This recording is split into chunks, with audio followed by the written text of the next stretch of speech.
Alright, ladies and gentlemen, boys and girls, children of all ages, fellow Pandemonium travelers, this is Seattle Pandemonium Shutdown, day 270, I believe, by my count.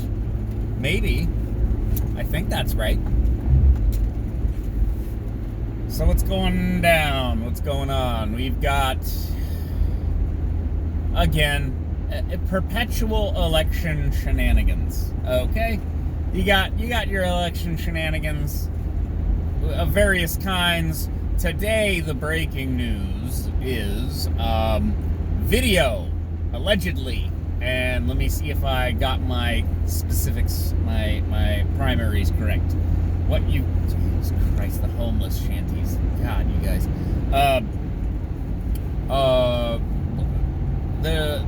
The breaking news today, I think it's Georgia. Video from Georgia of, maybe it's Michigan. See, you shouldn't listen to me. I don't know what I'm talking about. I think it's Georgia. Video, surveillance video from inside of the polling location where they told poll watchers to go home, that they were done counting ballots. And then they came back in and they pulled out suitcases, luggage full of ballots, and then started counting and scanning those ballots. I don't have much more for you. It's like, this is the epistemological crisis that we're in. Is that video of that room? Is that actually what happened? Can you somehow account for those ballots that were counted that way and show that they're somehow fraudulent? Is that really true, that they told the other people to go home and then they left and then other people came back into the room? Are there timestamps on the video? Can you identify the people in the video? Like, is this a polling location from this year? Problems, okay? Some of these are simple problems to verify, but some are not, right? What is happening in this video? I don't know. I didn't actually even watch the video, to be quite honest. I just see everyone being like, there it is, bombshell, smoking gun. I'm like, okay. Wow, you can see the Olympics and the Cascades today, guys. That means it's a nice day in Seattle, generally. Election shenanigans just continue, and I'll just take my glib take and just be like, all right, let's do it. Let's get it going. All right. You got something? Let's do it. Show me the money. Show me the money. Show me the goods. Do the thing, Anyways, what else do we got? Let me dive. I'm gonna diverge into something like completely different. Now for something completely different, right? Like Monty Python. I saw a tweet yesterday that was one of the most irreligious things I've ever seen. Now, God bless the Unitarians, literally, as an atheist, God bless the Unitarians for trying to be inclusive and to ignore all of the divisive aspects of Christianity, say. God bless them. However, this Unitarian, is it a priestess? I don't know what to call these people. Female Unitarian minister, whatever you want to, whatever. Put out this tweet saying, God blessed Joseph and Mary with, no. God chose Mary to lead a feminist socialist revolution and take over the world. Something like that. It was the most bizarre thing. Like, I know why this woman thinks that is a legitimate claim in terms of Christianity. Like, oh yeah, Jesus was a socialist because he had there was no scarcity because he was literally a demigod, so he could make fish and bread fall from the sky. okay, it's easy to share bread and fish and whatever when you can just summon it from nothing. Okay, fine. Jesus was like, hey, let's all be cool with each other. That doesn't mean that he was a socialist in the functional statist sense that socialists are statists that want to take over the means of production. Not the same thing. And Mary, in even Greco-Roman pantheon, Mary might not have been compliant or willing with this whole process. You can make up stories where she is, but that's not necessarily the story. So there's that. If you're some kind of like lib, or you're like a leftist, you're a feminist, you're concerned about women's issues. Some of Zeus's concubines were not willing. It's part of the story. It's just... So it's the Christmas season, okay? It's the season of perpetual hope, all right? And some of you people are intent on just... You were crooked. I wanted to fix you. Some of you people are so intent on whatever your agenda is that you're either so pro-Christmas Christian that you lose your minds, or you're so anti-Christmas Christian that you lose your mind. And I'm just here watching literal darkness descend upon us every day until the solstice. Like, the world becomes darker every day until the solstice, and then the days get longer again. And this literally affects your physiology and your mind and your psychology. It affects our culture. Like, our society is shaped around like the solstice, because if the solstice doesn't end, like if the diminishment of the length of the day, if the solstice doesn't come, we will all die. Like, if the solstice doesn't come, there will be no harvest next year, and we will all die. Well, not all of us, because this has kind of happened before, but like, this is an astronomical occurrence.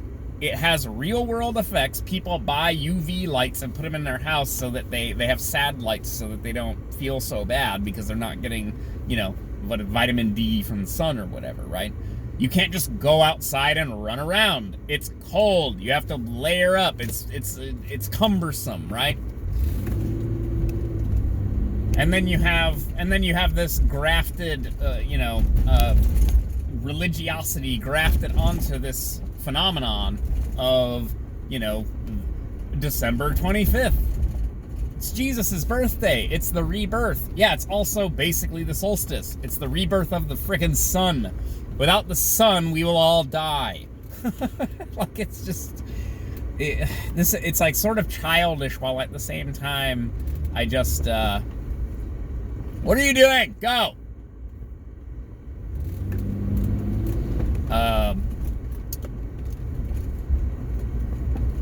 This coincides with, Biden. Get it together. Make a decision. You're going down the alley, you're going to go down the street. Oh my God, you have no idea where you're going. Get away from me. Biden saying we're going to have a dark winter. Dark winter. Yeah, how about the dark summer that's coming after the dark winter? Like, I think I've yammered about this before, but it's like something like $280 million did not come into this city this year because the cruise ships are down. Just the cruise ships.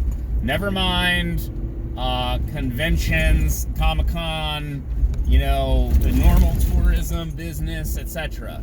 Like, never mind all these other sources of commerce that come into the city. Sports, theater, etc.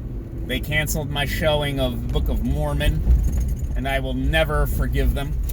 Well, I can forgive them. I mean, maybe it was the right thing to do. I don't know. I want my Book of Mormon back. But, no, the dark summer is next summer, when the cruise ships don't come back again. And the pro sports don't come back again. And defaulting on loan, like mortgages and rent, happens again. And there's no bailout, or if we get a bailout, what we're gonna get is some hyper-inflated